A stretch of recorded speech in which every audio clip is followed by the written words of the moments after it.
Hello guys, we will continue our NCERT textbook for UPSC। तो इसमें आज हम सेकंड लेक्चर कवर करेंगे जो हमारा छूट गया था। और ये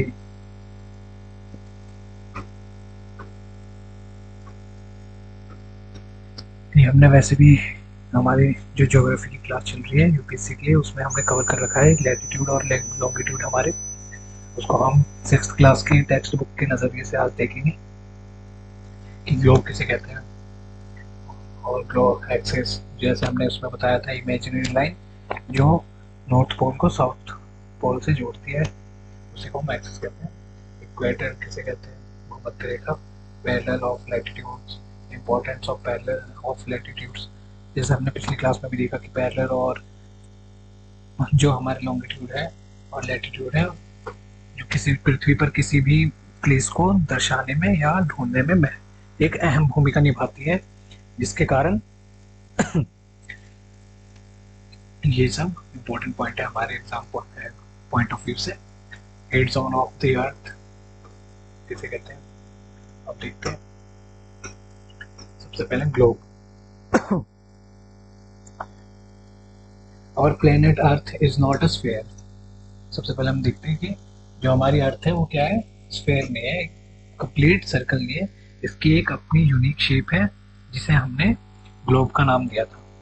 जो शेप थी हमारी पहले अर्थ की वो ग्लोब होती थी। ग्लोब का अर्थ है इरेगुलर शेप में थी, लेकिन बाद में पृथ्वी ने अपने आप को डेवलप करके धीरे धीरे इसमें परिवर्तित हो गया एक यूनिक शेप में, जिसको हमने जियोइड का नाम दिया। ये हमने पिछली क्लास में भी पढ़ा है, अगर आपने देखी नहीं है तो उस लेक्चर को भी आप रेफर कर सकते हैं। तो उसमें देखते हैं आगे कि our planet earth is not sphere, it is slightly flatten at the north and the south pole. ये कहाँ पर फ्लैटन है? स्फीयर नहीं है, ये चपटी है नॉर्थ एंड साउथ पोल में, और ये बल्ज है इक्वेटर पे हमारी, क्योंकि ये अपनी एक्सिस पे 23.5 डिग्री टिल्ट है, जिसके कारण ये बल्जिनेस हो जाती है। यही बताया गया यहाँ पे, बल्ज इन द मिडल में bulge. Globe is a true model, या फिर ग्लोब किसे कहते हैं? पृथ्वी के ही मॉडल को कहते हैं, miniature form of the earth. The globe is not fixed, it can be rotated the same way as top spin the motors wheel. ये पृथ्वी क्या है? पिन के जरिए लगी हुई है। ये इमेजरी लाइन है जो अक्ष को हम मान सकते हैं, और ये क्या है? इसी पर रिवॉल्व करती है, रोटेट करती है अपने अक्ष पे। अक्ष किसे कहते हैं? एक इमेजिनरी लाइन है जो नॉर्थ पोल को साउथ पोल से जोड़ती है। Needle is fixed through the globe in a tilted manner which called axis. ये आप डेफिनेशन में रख सकते हैं। जो सुई है वो टिल्टेड मैनर में है नॉर्थ पोल से साउथ पोल में, और ये हमारी अक्ष है, इसी पे ही हमारी पृथ्वी क्या है? रोटेट करती है। 2 points on the globe through which needle passes. 2 point है जिसके बीच में से नीडल एक इमेजिनरी पॉइंट को कहा गया है, सुई को कहा गया है, नॉर्थ पोल से साउथ पोल के बीच में जो क्रॉस करती है इसी को। The globe can be moved around this needle. और यही बताया गया है कि जो ग्लोब है, जैसे पृथ्वी अपने अक्ष पे घूमती है, वैसे ही ये जो ग्लोब है हमारी वो नीडल सुई पे घूमती है एट द सेम वे। कहाँ? और जो हमारी पृथ्वी है वेस्ट टू ईस्ट मूव करती है। ये पॉइंट याद रखने की आवश्यकता है, क्योंकि जब हम टाइम जोन पढ़ते हैं तो जब हम 0 डिग्री से ईस्ट के साइड जाते हैं तो हम प्लस करते हैं, टाइम हमारा जुड़ता है। ये हम आगे आने वाली क्लास में भी गहराई से समझेंगे, अभी हम ओवरव्यू ले लेते हैं। और 0 डिग्री मेरिडियन से वेस्ट साइड जाते हैं तो जो टाइम है हमारा वो माइनस होता है, ये भी हम देखेंगे क्यों होता है। तो ये बताया गया है कि मूव कैसे करते हैं हमारी वेस्ट टू ईस्ट, जस्ट जैसे अर्थ हमारी मूव करती है। The real earth has no such. आपको पता ही है कि ये इमेजिनरी है, तो जो रियल अर्थ है उसमें कोई नीडल नहीं है, वो अपने एक्सिस पर मूव करती है। और ये हमने पढ़ा कि इक्वेटर किसे कहते हैं? Imaginary line running on the globe. जैसे हमने पिछली कक्षा में भी पढ़ा था, पिछले लेक्चर में, कि जो एक इमेजिनरी लाइन है जो पृथ्वी को 2 बराबर भागों में बांटती है, इसको हमने 0 डिग्री का नाम भी दिया गया और इक्वेटर का नाम भी दिया है। हिंदी में से भूमध्य रेखा भी कहते हैं। जो नॉर्थ पोल को साउथ पोल से डिवाइड करती है। The northern half of the earth is known as the northern hemisphere, और जो इसके ऊपरी भाग को नॉर्दर्न हेमिस्फीयर कहते हैं और इसके दक्षिण नीचे वाले भाग को सदर्न हेमिस्फीयर, दक्षिणी हेमिस्फीयर। यही बताया गया है यहाँ पे। द इक्वेटर इज ना इमेजिनरी, ये इमेजिनरी काल्पनिक रेखा है, सर्कल है। Very important reference point two locate place, ये बहुत ही मुख्य बिंदु है जिसके कारण हम किसी स्थान का या फिर किसी जगह की जानकारी पा सकते हैं। The equator represent the 0 degree of latitude, जो इक्वेटर हमारी ये कौन से डिग्री लैटिट्यूड को रिप्रेजेंट करती है, ये हमारी लैटिट्यूड है। यही हमने बताया था पिछली क्लास में भी कि latitude is an angular distance which divide north to south, ऐसे ही। और ये जो 0 डिग्री इक्वेटर है ये 0 डिग्री को दर्शाती है। इसके ऊपर Tropic of Cancer, Tropic of Capricorn, इसको भी हम पिछली क्लास में गहराई से समझ चुके हैं। जो हमारे सन है इन दो ट्रॉपिक के बीच में रिवॉल्व करती है। अगर आपने अभी उस लेक्चर को देखा नहीं तो रेफर कर सकते हैं। तो यही हम यहाँ समझाया गया है कि जो इक्वेटर है वो 0 डिग्री लैटिट्यूड को रिप्रेजेंट करता है। All parallel circle from the equator up to the poles called parallel of latitude, जो भी ये लाइन है ये कभी आपस में मिलती नहीं है, तो इसको क्या कहा गया, पैरेलल कहा गया। और इसके ऊपर वाले ये 0 डिग्री हमारा, यही ऊपर नॉर्थ में जाएगा और नीचे साउथ में, ये हमारा ट्रॉपिक ऑफ कैंसर और नीचे ट्रॉपिक ऑफ कैप्रिकॉर्न, ये भी हम देखेंगे। और यही बताया गया यहाँ पे। Distance from the equator to either of the poles 1/4 of a circle round the major will be 1/4 of a degree, 90 degree. तो जो हमारा लैटिट्यूड है वो कितने डिग्री तक वेरी कर सकता है, ये हमने पहले बताया कि इक्वेटर है यहाँ से 90 डिग्री ऊपर नॉर्थ में और 90 डिग्री साउथ में, तो ये टोटल कितने डिग्री है, 180 डिग्री। और ये वेरी कर सकता है, जैसे लैटिट्यूड है हमारा, इसको लाइन कर दीजिए और ये सिर्फ 90 डिग्री तक का एंगल बना सकता है मैक्सिमम। यही यहाँ पे समझाया गया है, जो कि हमने पिछली कक्षा में भी लेक्चर में देख चुके हैं। और ये लैटिट्यूड है हमारा डायरेक्शन में कौन कौन से, नॉर्थ एंड साउथ को डिनोट करता है। और जैसे ये नॉर्थ, ऊपर वाले पार्ट को नॉर्थ और नीचे वाले को साउथ। और डिग्री में maximum 0 to 90 degree maximum very कर सकता है, इससे अधिक नहीं। ये भी हमने देखा कि लैटिट्यूडनल लाइन कितने होते हैं, लैटिट्यूडनल टोटल लैटिट्यूड की संख्या कितनी है, पिछले लेक्चर में। आगे देखते हैं। Importance of parallels latitude beside the equator इस लैटिट्यूड, जो हमारा लैटिट्यूड हो गया पैरेलल या फिर मेरिडियन हो गए, उसके महत्वपूर्ण तथ्य जान लेते हैं। ये मायने क्यों रखते हैं, ये हमारे मौसम या सीजन को चेंज करने में बहुत अहम भूमिका निभाते हैं, क्योंकि जो हमारी अक्ष है, एक्सिस है वो, और अर्थ है वो टिल्टेड है, अपने अक्ष पे झुका हुआ है। और जो हमारी सन है वो इन दो ट्रॉपिक्स के बीच में पूरे ईयर 365 ईयर इन दोनों के बीच में जो हमारी अर्थ चक्कर लगाती है, तो रोशनी इन दोनों को आदान प्रदान करती रहती है। मतलब जो सन की रेज है इन दोनों ट्रॉपिक पे डायरेक्ट पड़ती है और ये सारे जोन डोरमेंट रह जाते हैं। ये प्रकाश सन का जो प्रकाश है वो पर्याप्त मात्रा में नहीं पड़ पाता। जो मेन टॉपिक है ये दो है, tropic of cancer and tropic of capricorn. इन दोनों के बीच में पूरे साल सन की किरण पड़ती है। तो ये बताया गया है कि ट्रॉपिक ऑफ कैंसर, ये हमने पिछली क्लास में भी देखा, इस बार और डायग्राम से समझ लेते हैं।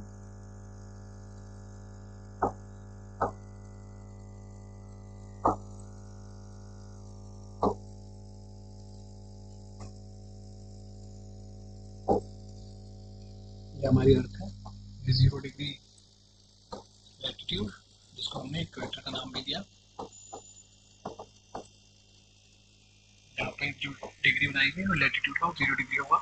इसके ऊपर ही कौन सा लैटिट्यूड होगा, ये होगा Tropic of Cancer. Tropic of Cancer जो नॉर्थ साइड होता है वो ट्रॉपिक ऑफ कैंसर, जो south side Tropic of Capricorn.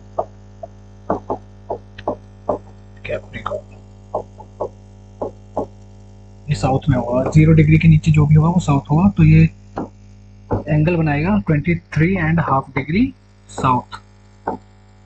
ये ट्रॉपिक ऑफ कैंसर होगा 23.5 डिग्री नॉर्थ में। I hope it is clear now. तो ये दो मेन मुख्य ट्रॉपिक है हमारे, जिसके बीच में सन की जो रेज है, इसको सन मान लीजिए, पूरे वर्ष में क्या होती है, पड़ती है इन दो मुख्य ट्रॉपिक पे। और इसके नीचे एक और ट्रॉपिक है जिसको 66 डिग्री 1.5 के रूप में भी माना गया है, उसको अंटार्कटिका के रूप में जानते हैं। जो साउथ साइड है वो ट्रॉपिक अंटार्कटिका, और जो नॉर्थ साइड है 66.5 डिग्री नॉर्थ, इसको आर्कटिक सर्कल के नाम से जानते हैं, इसको अंटार्कटिक सर्कल के नाम से जानते हैं। जो ये जोन है हमारा, ये फ्रिजिड जोन कहलाता है, क्योंकि यहाँ पर सूर्य की किरण कभी नहीं पहुंचती, इसलिए एक ग्लेशियर फॉर्म में, एक बर्फीले फॉर्म में रहती है हमेशा। ये हमारे फ्रिजिड जोन कहलाते हैं। आई होप यहाँ तक क्लियर हो। तो जो दिसंबर का समय होता है, जो सूर्य की किरण हमारी कहाँ पर, ट्रॉपिक ऑफ कैप्रिकॉर्न पे होती है 21 दिसंबर, ये हमने पिछली क्लास में भी पढ़ा, जिसके कारण जो हमारी इंडिया इस साइड पड़ती है। तो जब सूर्य की किरण यहाँ पर मुख्य रूप से पहुँचती है, तो यहाँ पर जो नॉर्थ साइड है वहाँ पर पर्याप्त मात्रा में सूर्य की जो रोशनी है वो नहीं पहुँच पाती, जो ऊष्मा है नहीं पहुँच पाती, जिसके कारण यहाँ पर गर्मी का मौसम होता है, सर्दी का मौसम होता है। और जो सूर्य की किरण है वो कहाँ, ट्रॉपिक ऑफ कैप्रिकॉर्न पर एक पर्याप्त मात्रा में पड़ती है, जिसके कारण यहाँ पर हॉट वेदर या समर सीजन होता है, और यहाँ पर विंटर। 21 दिसंबर की बात चल रही है। और वही जून के समय जब सूर्य की किरण कहाँ पर होती है, ट्रॉपिक ऑफ कैंसर पर पड़ती है, तब वहाँ पर समर सीजन, हॉट वेदर, और यहाँ पर विंटर का सीजन होता है। I hope it is clear now. जो मार्च का और सितंबर का 21 सितंबर का टाइम होता है, जो सूर्य की किरण इन दोनों बिंदुओं पर बराबर मात्रा में पड़ रही होती है, जिसके कारण ये इक्विनॉक्स की स्थिति बनाता है, जब दोनों दिन रात बराबर हो, और जो जब ना गर्मी ज्यादा हो ना सर्दी ज्यादा हो, तब की स्थिति बनाता है। तो यही समझाया गया है यहाँ पर सारे ट्रॉपिक को। आगे देखते हैं टॉरिड जोन, उष्ण कटिबंधीय। All latitudes in between the Tropic of Cancer and the Tropic of Capricorn, this area therefore receive the maximum heat and this called, और इसी को टॉरिड जोन के नाम से भी जानते हैं, क्योंकि जो ये एरिया है सन की एक निश्चित मात्रा में ऊष्मा पाने के कारण यहाँ पर जो स्थिति है मौसम की बहुत ही पर्याप्त है किसी भी फसल या फिर एक अच्छे जनसंख्या निवास करने के लिए। पॉपुलेशन यहाँ पे इसलिए अधिक मात्रा में पाई जाती है, इसी को हमने टॉरिड जोन के का भी नाम दिया गया, इसे उष्ण कटिबंधीय भी कहा गया। यहाँ पे मैक्सिमम हीट पहुंचती है किसकी, सन की। इन दो जोन में, Tropic of cancer and tropic of Capricorn के बीच में जो पाए जाने वाला जोन है उसे क्या कहते हैं, टॉरिड जोन भी कहते हैं। ये सब टर्म याद करने की आवश्यकता है, एग्जाम में पूछे जाते हैं। अब आगे देखते हैं टेम्परेट जोन किसे कहते हैं। टेम्परेट जोन मतलब जहाँ पर सूर्य की किरण उतनी मात्रा में नहीं पहुंचती जितनी मात्रा में टॉरिड जोन में पहुंचती है। The Tropic of cancer and the Arctic Circle, northern hemisphere and the Tropic of cancer and the Antarctic Circle. जो ये है ट्रॉपिक ऑफ कैप्रिकॉर्न और अंटार्कटिक सर्कल, और ट्रॉपिक ऑफ कैंसर और आर्कटिक सर्कल, ये जो जोन है इसी को हमने किसका, टेम्परेट जोन का नाम दिया गया, क्योंकि यहाँ पर तापमान शुष्क होता है, इसमें ज़्यादा हीट नहीं पाई जाती, इसी के कारण टेम्परेट है, यहाँ पे वर्षा की स्थिति बनती। Southern hemisphere have the moderate, यहाँ पर एक मध्य तापमान रहता है, यहाँ ज़्यादा गर्मी नहीं रहती, देयरफॉर कॉल्ड टेम्परेट जोन, इसी को टेम्परेट जोन कहते हैं। आई होप यहाँ तक समझ में आया हो कि टेम्परेट जोन किसे कहते हैं एंड टॉरिड जोन किसे कहते हैं। तो आगे देखते हैं फ्रिजिड जोन। फ्रिजिड जोन जैसे हमने समझाया कि जो नॉर्थ पोल का साइड है और साउथ पोल का साइड है, जो सन की पर्याप्त जो रोशनी है वो नहीं पहुंच पाती, जिसके कारण यहाँ पर एक ठंडा मौसम पाया जाता है। The Arctic Circle and the North Pole in the, ये आर्कटिक सर्कल है और इसके ऊपर नॉर्थ पोल, इस जोन को Antarctic Circle and the south Pole, circle and the south Pole in the southern hemisphere are very cold, ये बहुत ठंड होते हैं। It is because the sun does not rise, यहाँ पर सन की किरण उस लेवल पे नहीं पहुंच पाता जिस लेवल पे उसको पहुंचना चाहिए, इसलिए यहाँ पे एक ठंड की स्थिति उत्पन्न होती है। It rays are always slanting, अगर पड़ती भी है तो एक तो सन की जो किरण है वो दूर होने के कारण और एक तिरछी होने के कारण यहाँ पर शुष्क मौसम नहीं बना पाती, इसलिए वहाँ पर जो ऊष्मा होती है वो कम होती है, कम रूप से प्राप्त होते हैं, कम रूप में। These are the therefore called frigid zone, इन्हीं को क्या कहते हैं, फ्रिजिड जोन। आर्कटिक सर्कल और नॉर्थ पोल के बीच में और अंटार्कटिक सर्कल और साउथ पोल के बीच में इसको फ्रिजिड जोन कहते हैं। अब इसमें लास्ट टर्म पढ़ लेते हैं।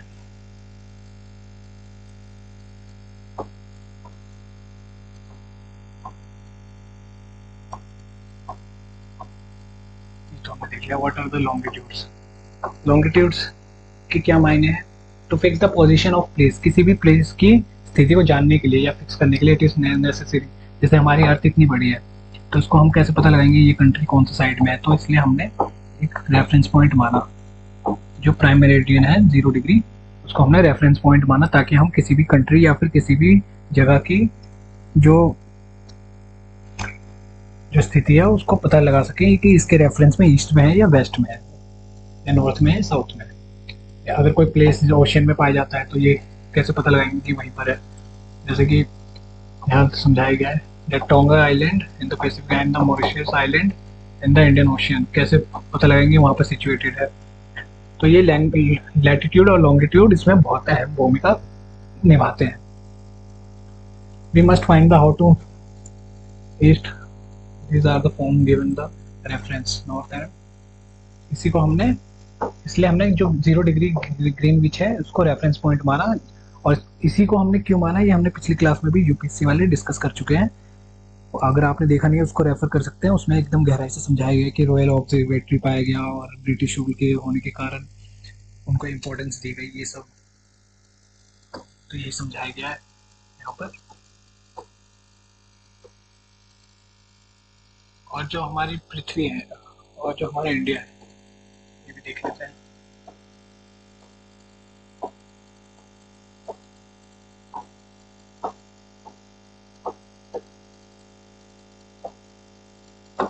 Prime meridian, all countries decided the count should be begin from the meridian. जो काउंट है वो कहाँ से स्टार्ट हुआ, मेरिडियन से, इसी को हमने 0 डिग्री माना। पासेस थ्रू ग्रीनविच, ग्रीनविच से पास होगा। Where the British Royal Observatory located, जहाँ पर ब्रिटिश रॉयल ऑब्जर्वेटरी पहले से लोकेटेड था, जिसको जो सेलर नाविक थे वो पहले से उपयोग में लाते थे। इसको इस कॉल्ड प्राइम मेरिडियन, इसी को हमने प्राइम मेरिडियन का नाम दिया गया 0 डिग्री लॉन्गिट्यूड को। फ्रॉम द काउंट, अगर हम इससे ईस्ट साइड भी जाएंगे तो 180 डिग्री होगा और वेस्ट साइड भी जाएंगे तब भी 180 डिग्री, तो टोटल 360 डिग्री।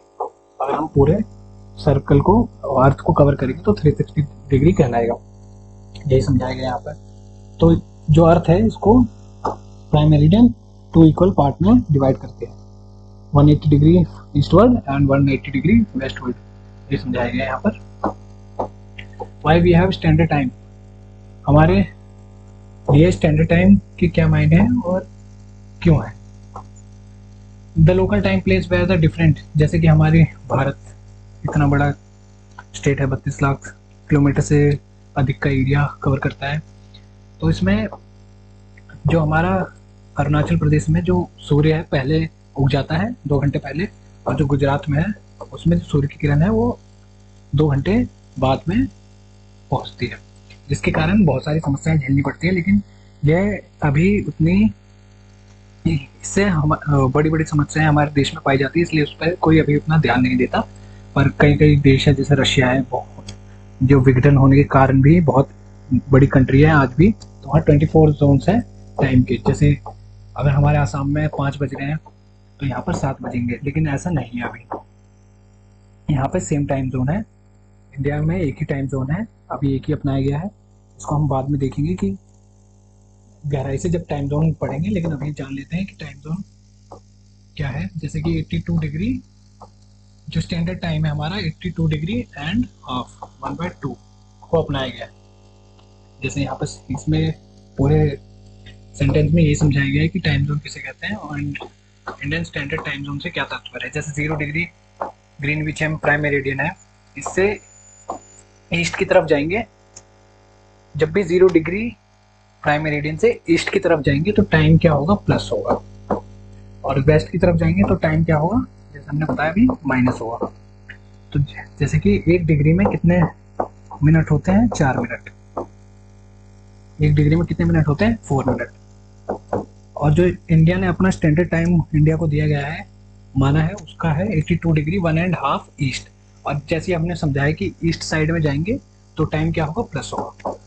तो वहीं पे 0 डिग्री से अगर हम 82 डिग्री एंड 1.5 जाएंगे, जैसे 1 डिग्री में 4 मिनट है तो 82 डिग्री 1.5 या 30 से मल्टीप्लाई करेंगे 4 को, तो कितना आएगा, लगभग 5.5 घंटे आएगा। और जब ईस्ट साइड है तो ये प्लस होगा।